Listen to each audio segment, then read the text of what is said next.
It is great to be with you.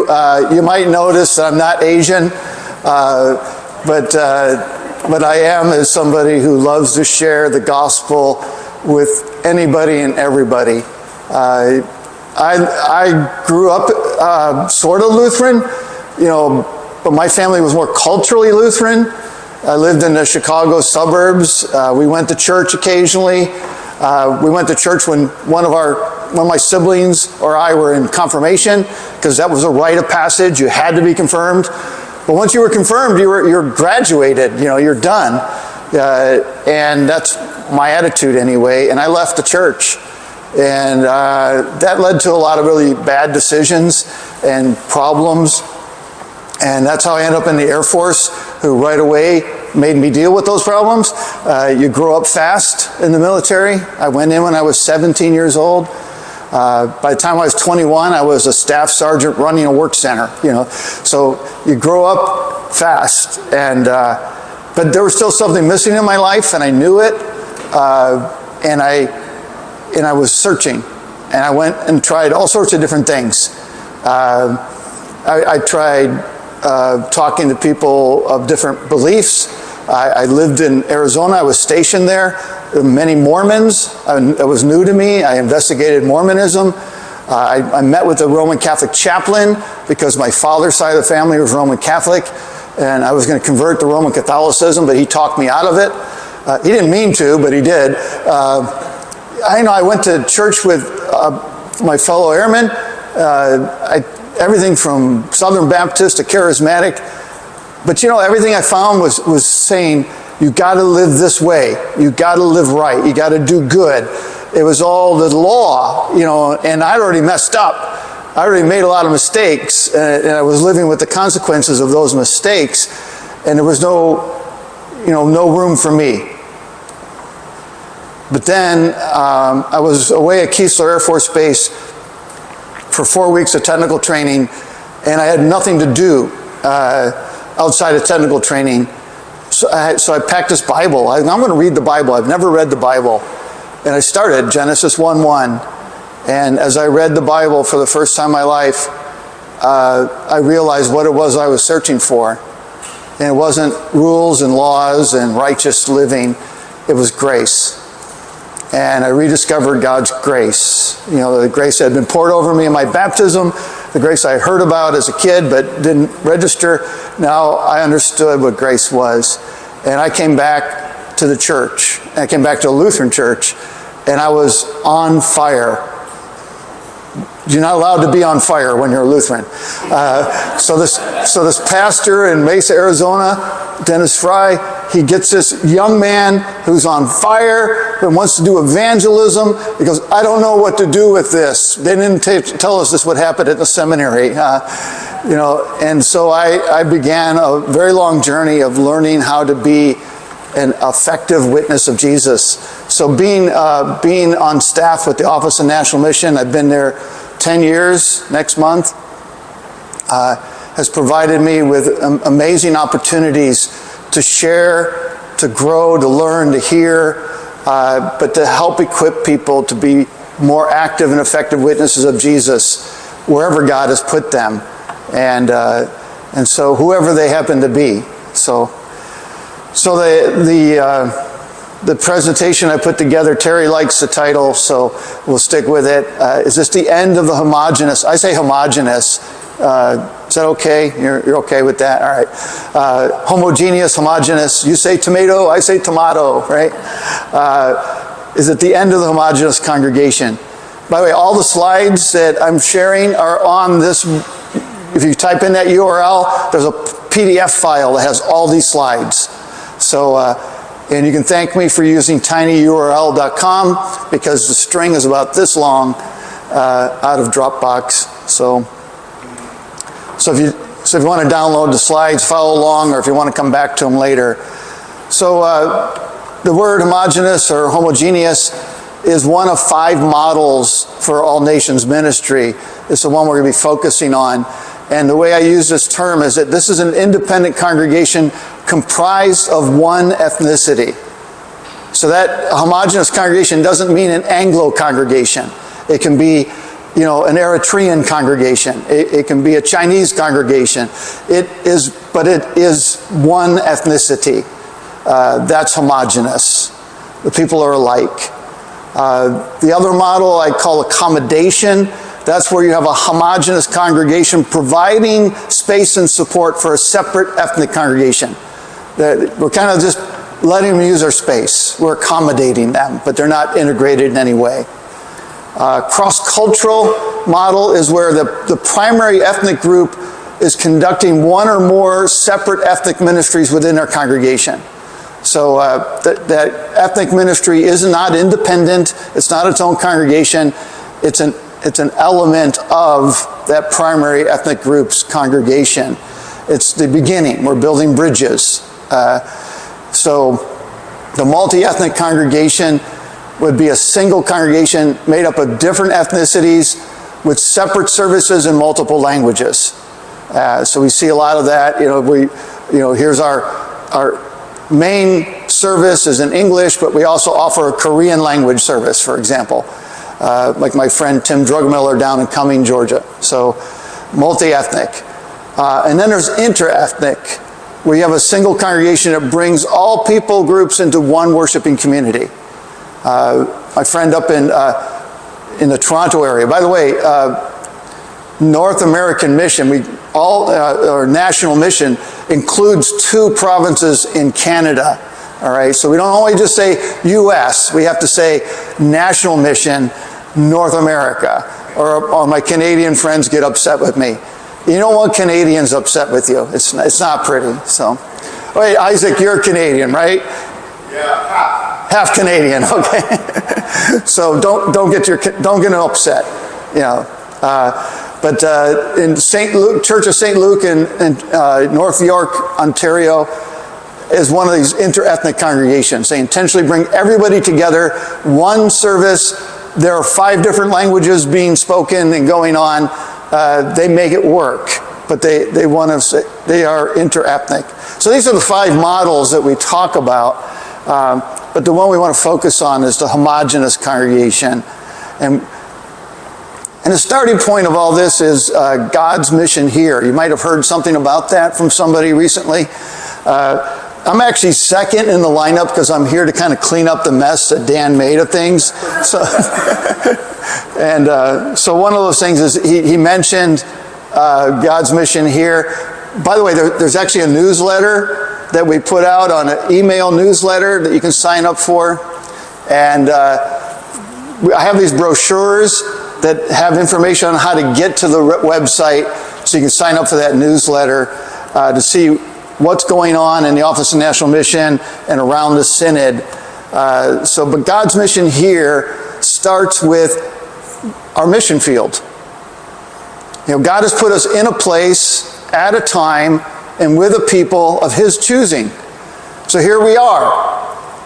Maybe it would have been easier to be the church in the 1950s when the Missouri Synod was in its heyday. When we were growing and we were planting new churches, and Billy Graham even called us a sleeping giant. He knew the power, the influence of the Missouri Synod. We were building hospitals, we were building orphanages, we were baptizing babies at a tremendous rate. In 1959 was the peak of baptisms in the Lutheran Church Missouri Synod. That would have been a great time to be the church, right? But that's not the time we're in. We're in a different time. We're in a different society, a different culture. America isn't the America of the 1950s. This is the America of the 2020s. This is our mission field. What does it look like? Do we know what our mission field really looks like? And if we do know, how well does the LCMS reflect our mission field as it is today? Because God's mission is just not here. God's mission is now. Right? What is it? How are we responding to the way it is today? And how can we better reflect what our mission field looks like?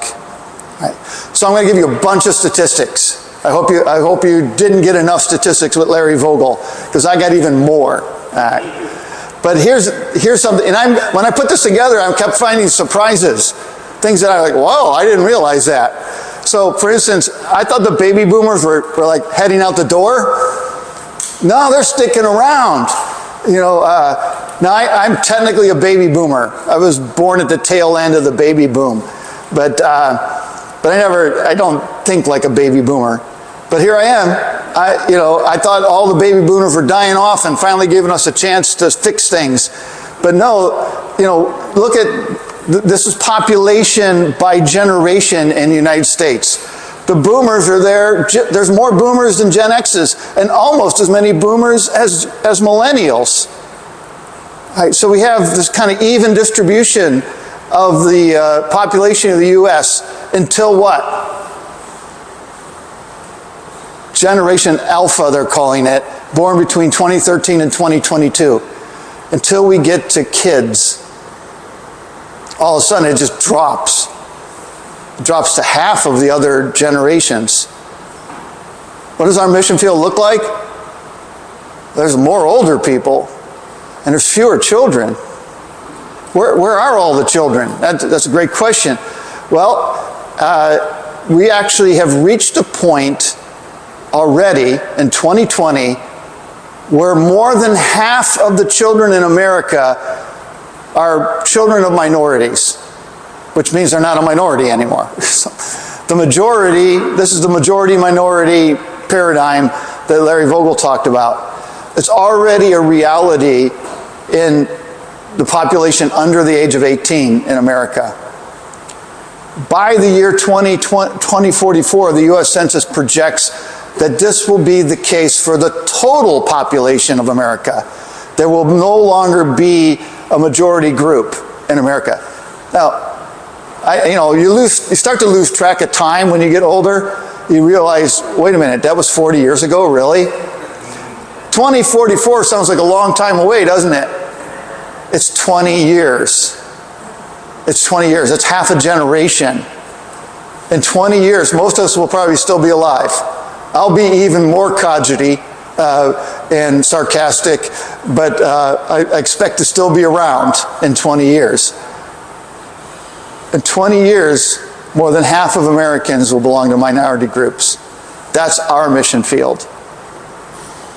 Who are these various groups? What do they look like? Well, if you take Gen Z and break it down, what does it look like here compared to the other generations? Because these are equal distribution, remember, that about the same percentage of Americans are in these various generations. You see the boomers, 82% of boomers are white. But by the time you get to Gen Z, it's only 52%. Look at the groups that are growing.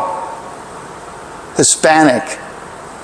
Only 4% of boomers are Hispanic, 25% of Gen Zs. Look at Asian. Only 1% of the boomers, 6% of Gen Zs. And the one I find really fascinating is other, because other is primarily made up of mixed race. So boomers, mixed race was very rare. The culture at the time actually made it very difficult for people of different backgrounds and ethnicities to get married and have children. It was frowned upon. But by the time we get to Gen Zs, we see 5% of our population are now of mixed race. So our dynamic is changing rather rapidly and rather significantly, and Hispanics make up a good chunk of that increase. Notice the blacks are remaining rather steady, 13 to 15%. But there's a deeper dynamic when you look at blacks, because African immigration is having a significant impact on how that's made up, and I'll show you some more on that later. The immigrant share of U.S. population is almost a historic high. The historic high was back in the 1880s when my great-great-grandparents emigrated from Germany. There was a huge influx from Europe in the 1800s. My family came over at that time, so I don't know, I think I'm a fifth-generation American or something. But it dropped off, and it started dropping off, and actually part of the drop off was the U.S. making immigration more difficult. We were closing our doors, not just our back door, we were closing the front door too. And so you see in 1965, there was an Immigration and Nationality Act that was passed that made it very difficult for people to immigrate. But we see it growing back, and almost back to where it was when my great-great-grandparents came over from Germany. So,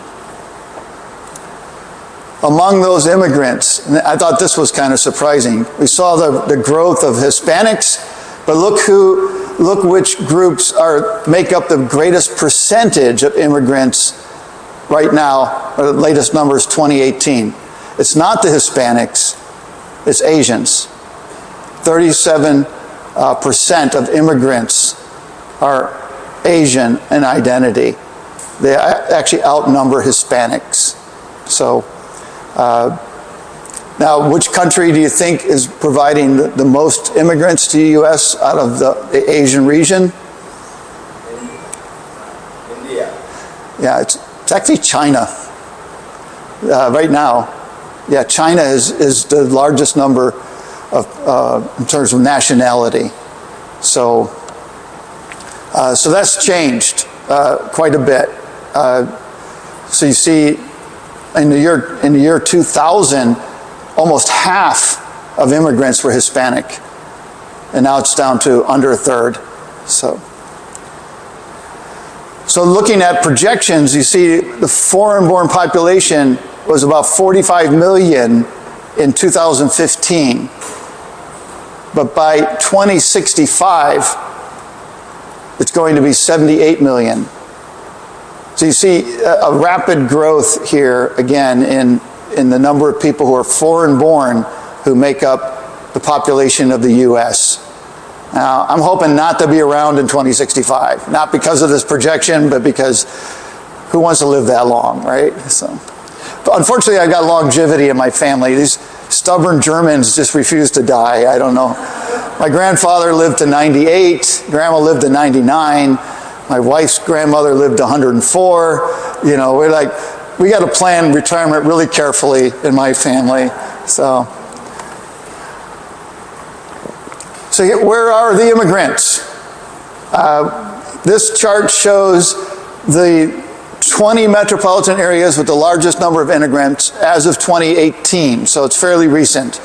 And you see the largest populations of immigrants, New York City and Los Angeles, also Miami. But you also see large centers of immigration, and these are what we call the destination cities. So people who are coming into the country, like in my community up through the southern border in Arizona or in El Paso, they're not staying there. They're going to these metropolitan areas. And part of that is because those are centers where people like them have transplanted. And it's just that natural tendency for people to want to be with people who are like them, finding their support networks among people who are like them, whether they're actually family or they're from the same region, they've got a connection. So we see people migrating to these areas. But where is the Missouri Synod? This slide shows you where the Missouri Synod is. Where the purple is where we have the greatest population percentage as Missouri Synod congregations. All right. So if you're looking at where are our churches, where are our members, where are our people, it's primarily in the upper Midwest, right? You look at the high population areas around the country, the East Coast, the Sun Belt, the West Coast, you see a lot less purple and a lot more red and even white. And white indicates no presence whatsoever, right? So put these two maps together. The circles are the highest areas of immigrant population. The purple is where the LCMS is right now. What do you see? Yeah, we're not where people are, right? We have great opportunity. It looks like Chicago is sort of the epicenter for us. It's the only major metropolitan area where the circle and the purple overlap. But we have lots of opportunities. Our mission field is in these major cities, but we're not there. How do we get there? So, of course, immigration and languages are issues that we talk about all the time. And part of what those 5 models of all nations ministry I showed earlier center around language, right? So it's like we're going to have separate services because of language. And you can see here's all the different languages that are spoken among U.S. immigrants in 2018. Spanish, 42%. Of immigrants spoke Spanish. 17% only spoke English. So, and then you get into all sorts of other languages. So the variety of languages is well represented in our immigrants. So you say, well, this is a problem. This is a hindrance to reaching out to these people groups. How are we going to do that? Are we going to have to learn their language? Are we going to have to force them to learn English? The answer to that is no, for the most part, because among immigrants in the U.S., over half of them are already proficient in English. English has become the common language of our world. So many immigrants who are coming in already speak English. So that's not the barrier. If we're saying, well, we can't reach these people because they don't speak our language, then we're fooling ourselves. We're not reaching those people because we're not trying to reach those people. Half of them, over half of them, already speak English proficiently. And so it's a mindset adjustment. And what are we going to do about the other half? Well, there's challenges built in there. But part of it is finding people who are bilingual among immigrant groups who can then serve. So I was at the CLIMB conference a couple weeks ago, 3 weeks ago. I'm still full from eating all that food. But Pastor Zhao was the host pastor of that conference there. And when he was sharing his story, what I was hearing is because he speaks both Mandarin and Cantonese, he was able to be a resource for the city officials in his city who needed somebody who was bilingual, trilingual in his case, because of the Chinese immigrants who were coming to the community. And that built a bridge to all these various groups that he was able to then use to minister to people who were outside the reach of the church. Why? Because of language barriers, and he was able to bridge those barriers. So we have people in our immigrant groups who are already proficient in English. We have opportunities then to reach people who don't speak English by putting them to use. That's gifts that God has given us. I'm not bilingual. I know some Spanish, but I learned it in the Air Force, so I can't use it in ministry. It's I mentioned black immigration or black population is kind of staying steady through all these others.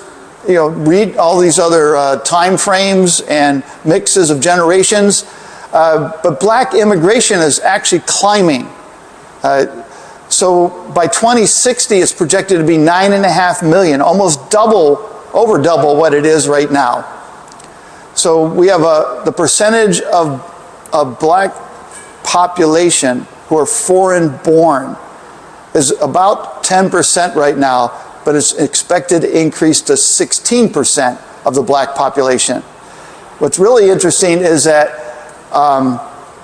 you've got 21% of blacks in America who are either foreign born or second generation.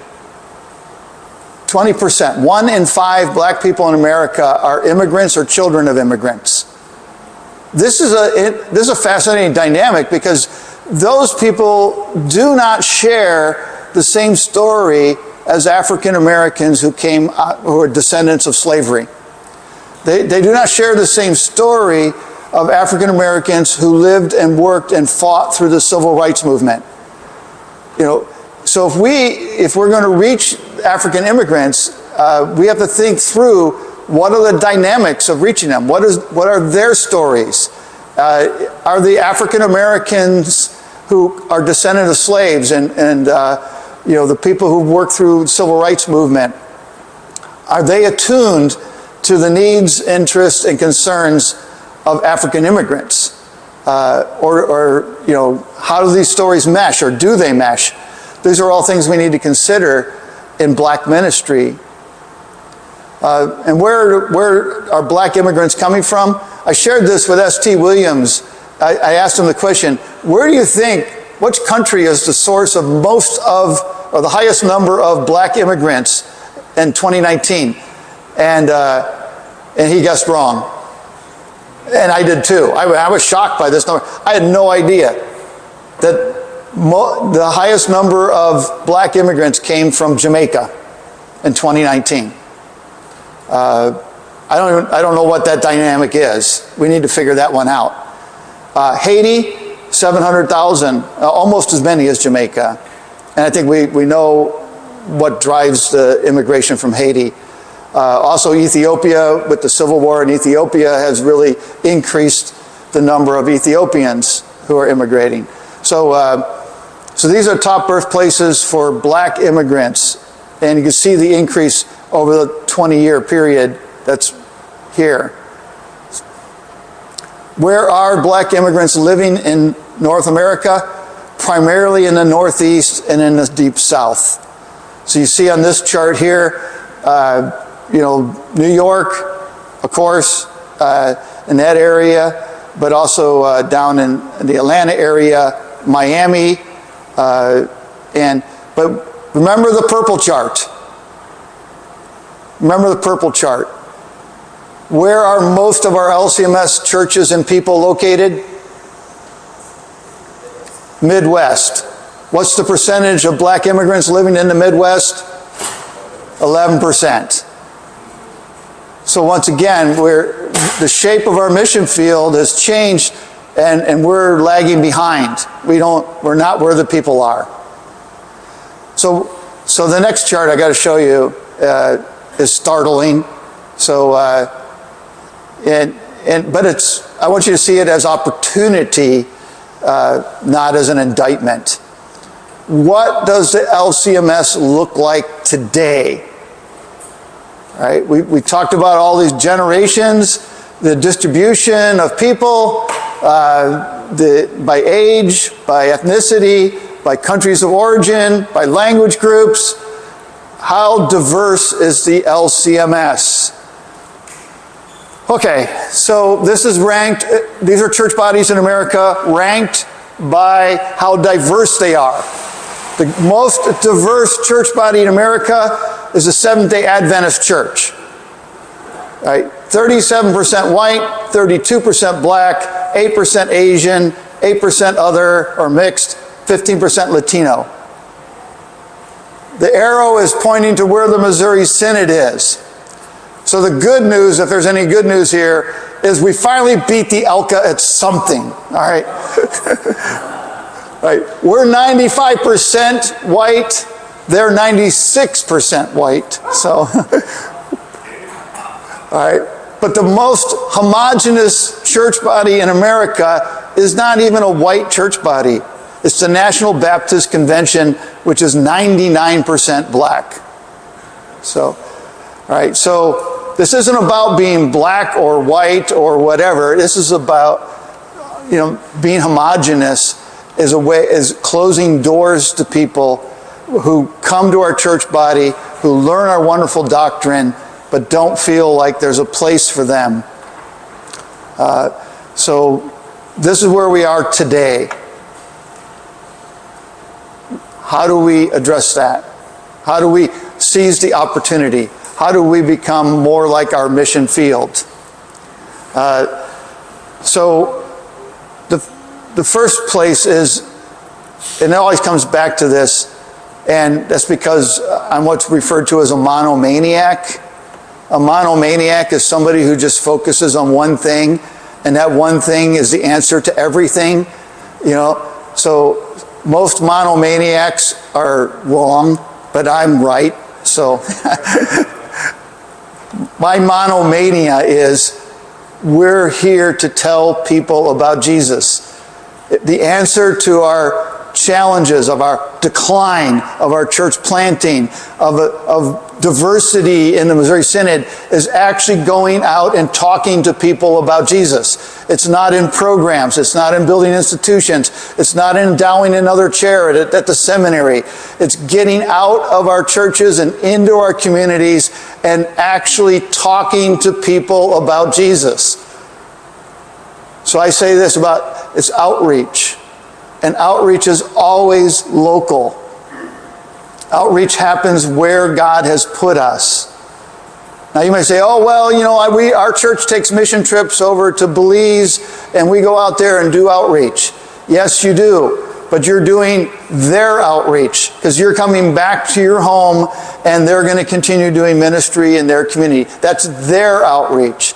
Your outreach is where you live, among the people that God has placed you. It's in your community. So how do we better reflect our mission field? Get out into the mission field. Talk to people about Jesus. There's a church on the south side of Chicago called St. John the Divine. It's a beautiful church building. You ever hear of Walgreens? The Walgreens family gave the money to build this church building back in the 1920s.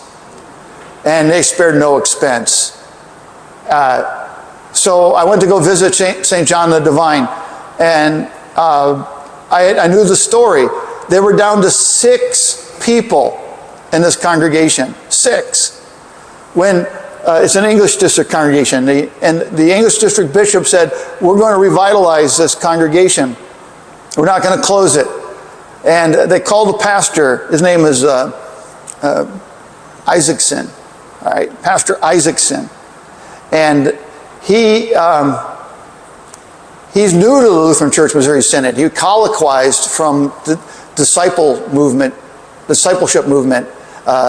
And so he over time realized he's a Lutheran, went to colloquy, he got ordained as a Lutheran minister, and now he gets assigned to this church in Chicago. So he moves his family from Colorado to St. John the Divine on the south side of Chicago, and instantly the congregation has doubled because he has 4 children. So 6 became 12. But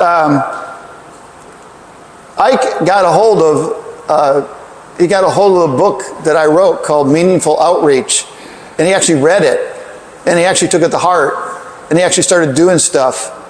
And I went to go visit him because here's somebody who's doing something.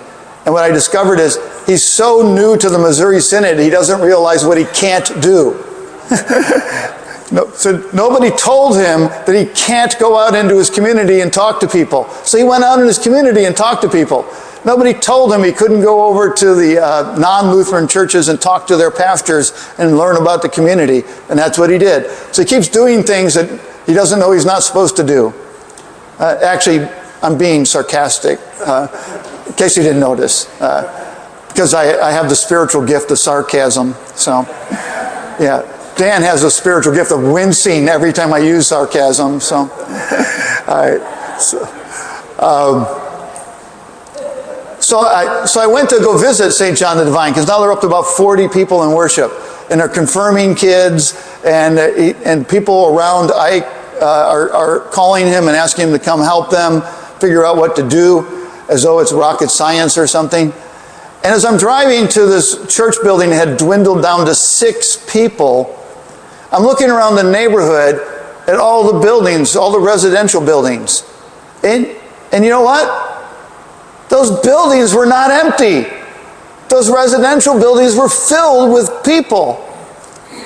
What happened? Why are all the housing units, why are they all filled with people, but the church is sitting empty? It's because as the church declined, they just closed in on themselves, and they didn't go out into their community and meet their neighbors and talk to them about Jesus. the one thing above everything else is to take our beautiful feet, shoes and all, Terry, and carry them off into our neighborhoods and meet our neighbors and talk to them about Jesus. Now, I've spent the last 10 years creating resources to do that. And they're no cost to you. You can just take them, use them, train people. You know, every one of us is a witness of Jesus Christ. It wasn't an option. He called us all to do this. So everyone is witness. I got these little cards. On the back of the little card is the website. With the website is an access code that you can get to all the resources for Everyone is Witness free to you. So if you want the resource, here it is. Revitalization includes Connected Disciple, which is congregational outreach. It's free to your congregation from the Synod. All the information is on the back of this card if you want that. So go out and talk to people about Jesus. If you need help, we're here to help. That's what we resource. And also collaboration. Now this gets to the All Nations Council. Collaboration. We can learn from one another. We can understand our mission field better when we talk about it with one another. We can cross over the things that divide us. We can stop being homogeneous in our perspective and attitude and approach, and try new things. So this is a new thing. You heard S.T. Williams talk about yesterday that the director of black ministry position has been eliminated. That's his perspective. My perspective is a little different. My perspective has been expanded. We have not abandoned black ministry. We've not done away with black ministry, but we don't any longer have a dedicated director for black ministry. What we have on the drawing board is a director of all nations ministry. And that's black, Hispanic, Asian, African, white. It's all nations, all ethnicities. And so we're putting together the All Nations Ministry Council to make sure that all groups in the Missouri Synod have a voice, that they have a seat at the table where the people who are making policy, and that's not the Office of National Mission. Dan and I do not make policy. You know, we execute what the policymakers tell us to do. Policy is made at the convention by Synod through resolutions. Policy is made from the board of directors of the LCMS, and policy is made by the board for national mission. And to some degree, policy is influenced by the council of presidents, all the district presidents getting together. So what we want to do is bring together the people who are carrying out ministry and the policymakers and the Office of National Mission staff to work together so that we can be more effective in carrying out the mission that God has given us here and now. And so we see representation. And by the way, representation comes from the groups. We're not picking the representatives. We're asking the Black Clergy Caucus to identify their own representatives. We're asking the Hispanic Missionary League to identify its own representatives. And the same with Multi-Asian Gathering and Climb and any other group we've yet to identify. And I know there's more out there. We're just sort of ignorant. We're just now starting to learn. Like I know there's a Hmong missionary group, but I don't know who to contact. So we have a lot of work to do to build this, and this is going to be one of the primary functions of the director of national mission, director of All Nations Ministry, and the manager of All Nations Ministry that Dan talked about. So, to answer the question posed in the title of this congregation presentation, is this the end of the homogeneous congregation? Well, in a way, that was a baited question because that's not the goal. Our goal, so in the Everyone is Witness workshop, there's actually an exercise that's based on our vocations to help identify who are the non-church people in our lives as we go about our vocational life. And so that's the starting point, is helping the baby boomers recognize that there's a mission field around them. and God still has a purpose for them, and that purpose is to share the gospel. What I'm afraid is happening now, this is my context. We started Shepherd of the Canyon thinking we're going to reach these people in Gold Canyon. Now, Gold Canyon has traditionally been a retirement community, but there's now a lot of development and there's families moving in. We're finding it very difficult to reach the baby boomers because they live in Arizona in their retirement and all they care about is living the good life. They live for pleasure. And I've seen an attitude among baby boomers that's basically, because we're late, but we're the late boomers. We're pretty well off. It's actually a very wealthy generation. And they spend their money on pleasure. And they're not interested in religion. And my attitude is, you're getting pretty close to entering God's waiting room here. You really ought to be thinking about this a little bit more. But just the opposite is happening. They're like, I need time. I don't have much time left. I need to check off my bucket list. I need to do this. I want to do that. I'm not leaving any money behind for my kids. I want to spend it all while I'm still alive. And it's really difficult to reach people with the gospel who see no need for it and are living a good life anyways. Why do I need this? So yeah, it's a complex challenge. But I like your point is there's still a mission field here among the baby boomers. And the best way to reach a baby boomer is through a baby boomer. So. Might not be a question, but I want to highlight what you said about the opportunities for the ever-expanding immigrant population of the U.S., not simply because the population is expanding, but because of the actual extensive social networks of the communities that comprise those populations. That means it's not just, we need to change our percentages. The Lord opens or closes those windows, but the more diaspora group fields that we reach, the more those groups reach further. It's like you get more value for your dollar. Yeah. You all want more value for our dollar. Well, that's interesting, Mike, because I think that's one of the calibrations we need. If you're talking about the primary, we're primarily an Anglo church, that means we're primarily influenced by Anglo culture in America, which is highly individualistic. We need to understand better when we reach into a community of people unlike us that there are social networks that are much stronger and more extensive than we ourselves experience because we're more individualistic in our lifestyle. So, yeah, it's a good point. Question is based on the statistics that you just shared with us. That was really wonderful.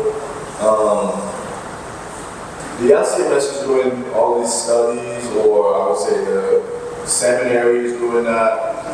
Some of the churches, or we see the decline, but some of these churches, they feel comfortable, and that's how they like it. So the question is, how do we as an institution, LCMS, break down this information and then let the church know, and then see how they receive the information, and also are they comfortable into moving forward into what we should do, where we are, how we should go in our community. Like let the church be for the community where the church is at. Yeah. You're right. We do become comfortable, and when we become comfortable, we become curved in on ourselves, and that leads to decline. 80% of LCMS congregations are in some stage of decline. The reasons vary, but in some pretty extreme cases, that wealth that the baby boom generation has is fueling these congregations being able to stay open long after they're not viable. So how do we help them realize that there's a mission and they should be part of it? Sometimes we can't. Right. So I work for the Synod. The Synod is advisory. That means we cannot dictate. We cannot tell congregations what to do. We can only advise. So we don't have a stick, but we do have carrots. So we can encourage people and motivate people. And I think a large part of the answer to that question is where we have entrenched congregations that are not going to reach out in our communities, let's plant new churches. And so the church planting initiative is focusing on identifying opportunities for church planting and bringing resources and funding to start new churches. And so I think our best opportunities for reaching people who are unlike us as a synod is going to be found in planting new churches. So, Lord God, Heavenly Father, we are so thankful for Mark and the ministry that he brings through the Office of National